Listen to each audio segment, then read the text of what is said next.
Perancangan dan pengembangan kurikulum pada topik 6, ruang kolaborasi, implementasi pembelajaran dalam understanding by design dan kelompok 2. Anggota kelompok ada Debbie Novianti, Meliani, Robintang Maharani, saya sendiri yaitu Reni Anggraini, Zahratunisa, dan Zahrano Afia.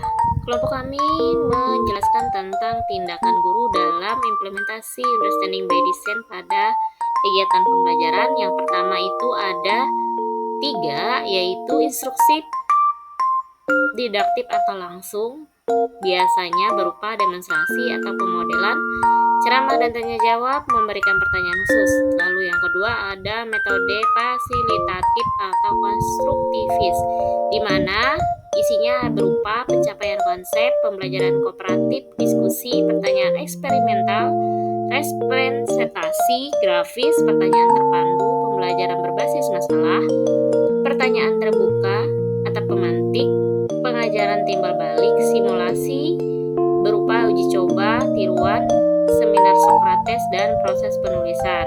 Lalu yang ketiga adalah melakukan pelatihan dengan cara umpan balik dan pembinaan serta praktek terpandu.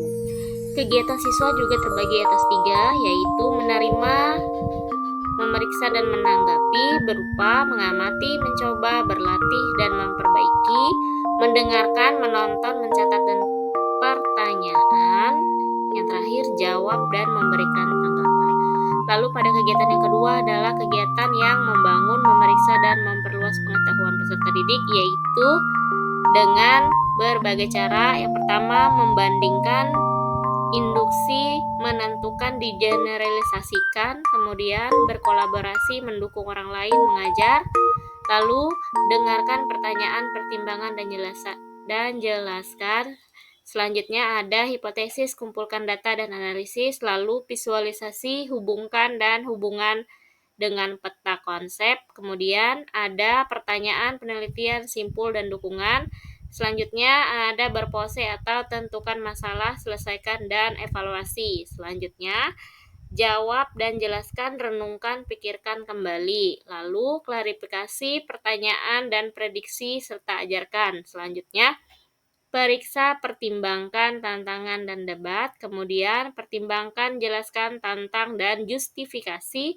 Dan yang terakhir dengan brainstorm, mengatur, menyusun, dan merevisi. Lalu pada proses yang ketiga, kegiatannya yang ketiga adalah memperbaiki keterampilan sedalam pemahaman. Itu berupa dengan cara mendengarkan, mempertimbangkan, berlatih, dan mencoba lagi, lalu diperbaiki. Yang kedua, merevisi, mencerminkan, memperbaiki, dan mendaur ulang.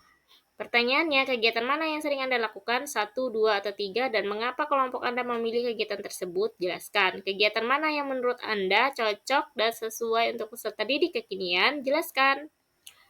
Menurut kelompok kami, kegiatan yang sering kami lakukan yaitu kegiatan yang kedua, dengan menggunakan metode fasilitatif atau konstruktif, karena melibatkan peserta didik untuk belajar dengan cara yang lebih efektif dan terlibat dalam proses pembelajaran. Metode konstruktivis merupakan pembelajaran yang berpusat pada peserta didik, di mana guru bertindak sebagai fasilitator atau pembimbing dalam pembelajaran, memberikan kesempatan bagi peserta didik untuk membangun pemahaman mereka sendiri melalui pengalaman langsung dan refleksi. Dalam hal ini, guru memfasilitasi peserta didik dalam mencapai tujuan pembelajaran daripada mengajar mereka secara langsung, sehingga peserta didik diberi kesempatan untuk berpartisipasi aktif dalam proses pembelajaran.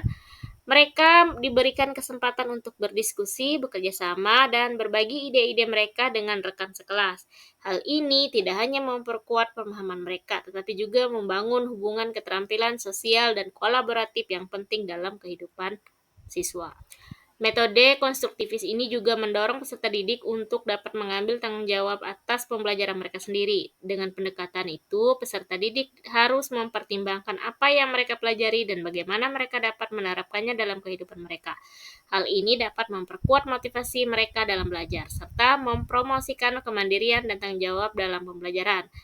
Metode fasilitatif atau konstruktivis juga dapat membantu guru menciptakan lingkungan yang lebih inklusif dan mendukung bagi peserta didik. hingga memperkuat hubungan antara guru dan peserta didik, dan guru dapat memahami kebutuhan dan minat peserta didik secara lebih baik. Hal ini memungkinkan guru untuk memberikan dukungan yang tepat kepada peserta didik dan menciptakan lingkungan yang aman dan mendukung bagi mereka. Tindakan-tindakan guru dan kegiatan peserta didik dalam pembelajaran.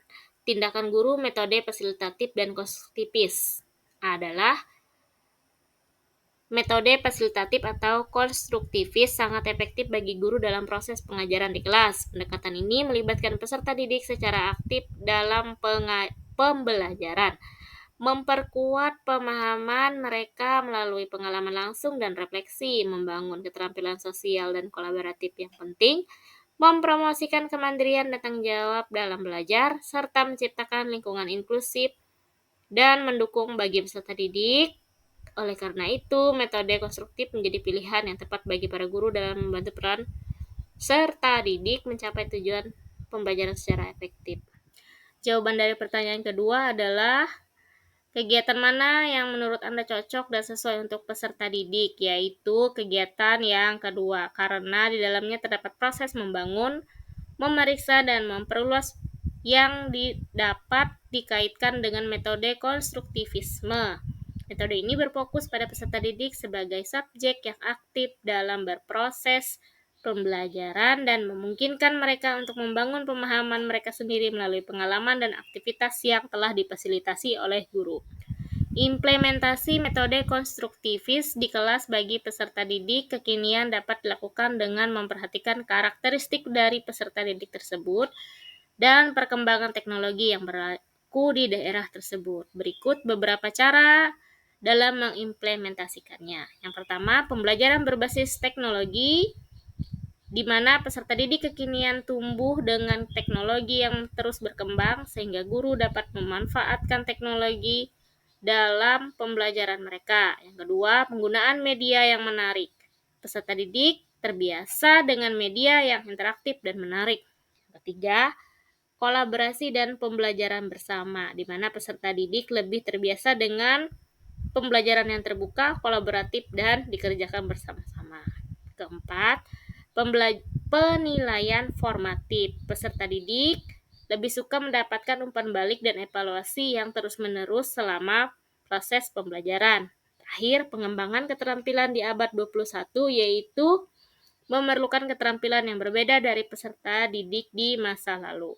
Dalam implementasi metode konstruktivis di kelas bagi peserta didik yang kekinian, penting untuk diperhatikan karakter dari peserta didik saat memanfaatkan teknologi dan media yang sesuai dengan baik untuk memfasilitasi pembelajaran mereka. Guru juga harus belajar memfasilitasi pembelajaran bersama dan mengembangkan keterampilan di abad 21 untuk mempersiapkan peserta didik kekinian untuk masa depan yang semakin kompleks dan dinamis. Sekian penjelasan dari kelompok kami. Thank you. Terima kasih. Sekian penjelasan dari kelompok kami. Thank you. Terima kasih.